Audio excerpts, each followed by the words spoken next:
Hi, I'm John Green. This is Crash Course World History, and today we're going to talk about China, which these days is discussed almost constantly on television and in newspapers. Wait, are they still a thing? So we used to print information on thinly sliced trees, and then you would pay someone to take these thinly sliced trees and throw them onto your front lawn, and that's how we received information? No one thought this was weird, by the way.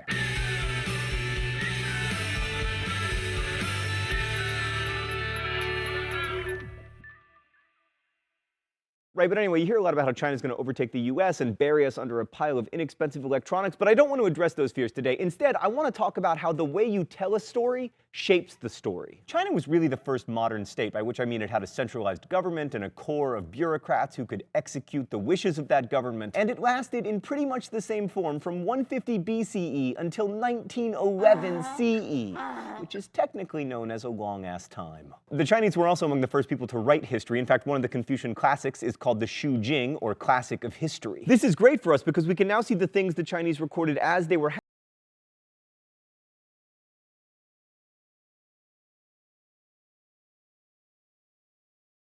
periods called dynasties. Mr. Green, I didn't even say anything. That doesn't seem very fair. Shh. What makes a dynasty is that it's ruled by a king, or as the Chinese know him, an emperor, who comes from a continuous ruling family. As long as that family produces emperors, and they are always dudes. No, they aren't. First off, there were several empress dowagers who wielded tremendous power throughout Chinese history, and there was one very important full-fledged empress, Empress Wu, who ruled China for more than 20 years and founded her own freaking dynasty.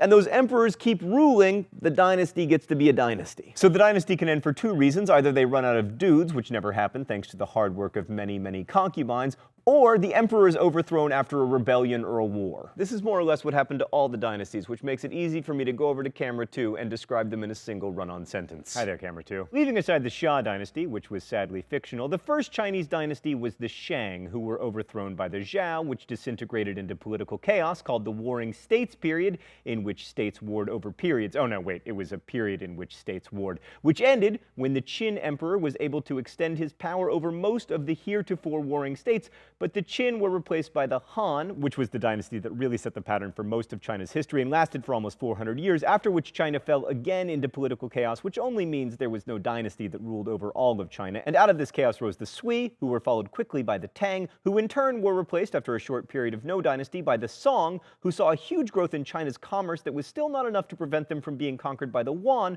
who were both unpopular and unusual because they were Mongols,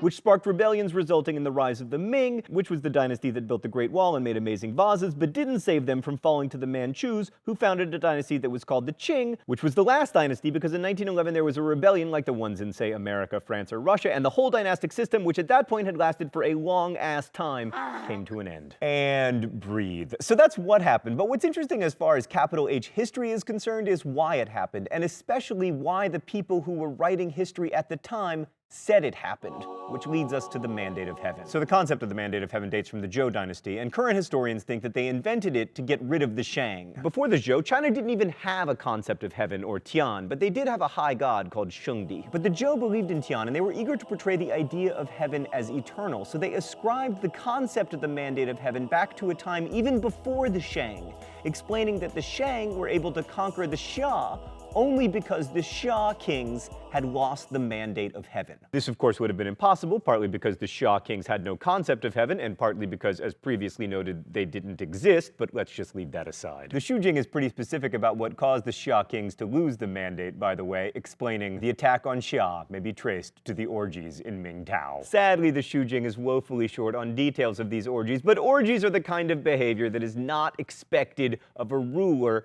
and therefore heaven saw fit to come in, remove the mandate, and allow the Shang to take power. But then the Shang lost the mandate. Why? Well, the last Shang emperor is reported to have roasted and eaten his opponents, which, you know, bit of a deal breaker as far as the Mandate of Heaven is concerned. Of course, that might not actually have happened, but it would explain why heaven would allow the Zhou to come to power. So basically, the fact that one dynasty falls and is replaced by another in a cycle that lasts for 3,000 years is explained, in the eyes of early Chinese historians, by divine intervention based on whether the ruler behaves in a proper, upright manner. It's after-the-fact analysis that has the virtue of being completely impossible to disprove, as well as offering a tidy explanation for some very messy political history. And even more importantly, importantly, it reinforces a vision of moral behavior that is a cornerstone of Confucianism, which I will get to momentarily. But first, let's see an example of the mandate of heaven in action. So the Qin dynasty only lasted 38 years, but it's one of the most important dynasties in Chinese history. So important, in fact, that it gave the place its name, Qin.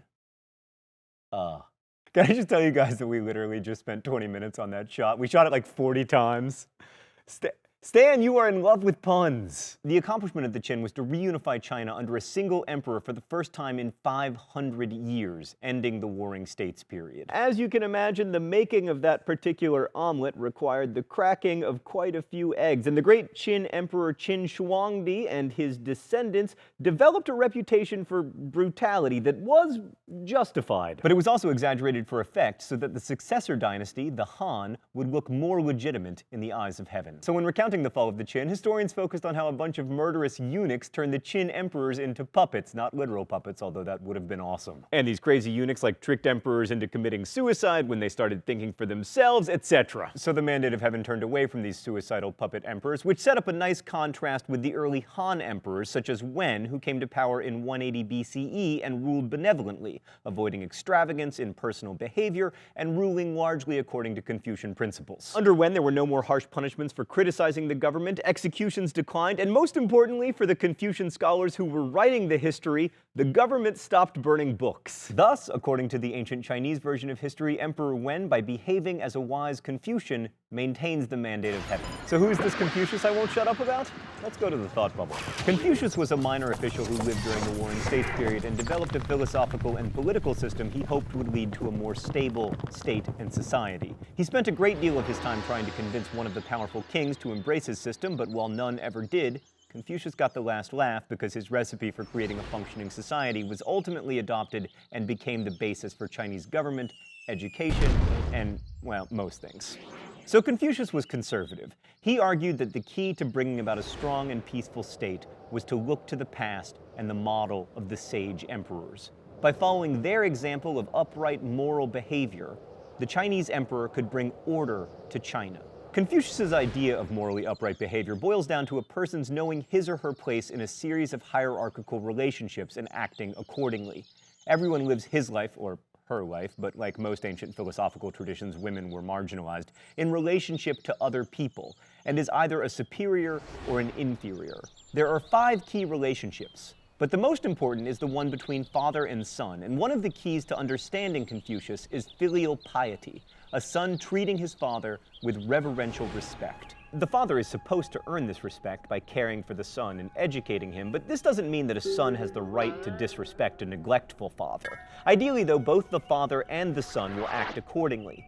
The son will respect the father, and the father will act respectably. Ultimately, the goal of both father and son is to be a superior man, chunzi in Chinese. If all men strive to be chunzi, the society as a whole will run smoothly. This idea applies especially to the emperor, who is like the father to the whole country. Oh, it's time for the open letter? All right.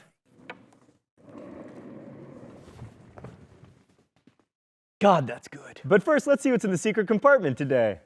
Oh, an iPhone? Stan, this doesn't factor into Chinese history until much later. An open letter to the Xia dynasty. Dear Xia dynasty, why you gotta be so fictional? You contain all of the most awesome emperors, including my favorite emperor of all time, Yu the Engineer. There are so many the greats and the terribles among royalty, and so few the engineers. We need more kings like Yu the Engineer, Peter the mortgage broker, Danica the script supervisor, Stan the video editing and producer guy. Those should be our kings. I freaking love you, Yu the Engineer, and the fact that you're not real, it breaks my heart in a way that could only be fixed by Yu the Engineer. Circularity actually reminds me of the mandate of heaven. Best wishes, John Green. But back to the chunzi. So how do you know how to behave? Well, first you have to look to historical antecedents, particularly the sage emperors. The study of history, as well as poetry and paintings, in order to understand and appreciate beauty, is indispensable for a chunzi. The other important aspects of chunziness are contained in the Confucian ideas of ren and li. Ren and li are both incredibly complex concepts that are difficult to translate, but we're going to do our best. Ren is usually translated as propriety. It means understanding and practicing proper behavior in every possible situation, which of course depends on who you're interacting with, hence the importance of the 5 relationships. Li is usually translated as ritual and refers to rituals associated with Chinese religion, most of which involve the veneration of ancestors. Which brings us back in a very roundabout way to the fundamental problem of how early Chinese historians wrote their history. Traditional Chinese historians were all trained in the Confucian classics, which emphasized the idea that good emperors behaved like good Confucians. Would-be historians had to know these classics by heart, and they'd imbibed their lessons, chief among which was the idea that in order to maintain the mandate of heaven, you had to behave properly and not engage in orgies or eat your enemies while engaging in orgies. In this history, the political fortunes of a dynasty ultimately rest on one man and his actions, whether he behaves properly. The mandate of heaven is remarkably flexible as an explanation of historical causation. It explains why, as dynasties fell, there were often terrible storms and floods and peasant uprisings. If the emperor had been behaving properly, none of that stuff would have happened. Now, a more modern historian might point out that the negative effects of terrible storms and floods, which include peasant uprisings, sometimes lead to changes in leadership. But that would take the moral aspect out of history, and it would also diminish the importance of Confucian scholars, because the scholars can tell you that one of the best ways to learn how to be a good emperor and thereby maintain the mandate of heaven is to read the Confucian classics, which were written by scholars. In short, the complicated circularity of Chinese history is mirrored by the complicated circularity of the relationship between those who write it and those who make it. Which is something to think about no matter what history you're learning, even if it's from Crash Course. Next week we'll be talking about Alexander the Grape. Really, Stan, for an entire episode? That seems excessive to me. They're just like less sour, grapier lemon heads. Oh, Alexander the Great. That makes more sense. Until then, thanks for watching. Crash Course is produced and directed by Stan Muller. Our script supervisor is Danica Johnson. Our graphics team is Thought Bubble, and the show is written by my high school history teacher, Raoul Meyer, and myself. Last week's phrase of the week was right here in River City. If you want to guess this week's phrase of the week or suggest future ones, you may do so in comments, where you can also ask questions about today's video that will be answered by our team of historians. Thanks for watching, and as we say in my hometown, don't forget to be awesome.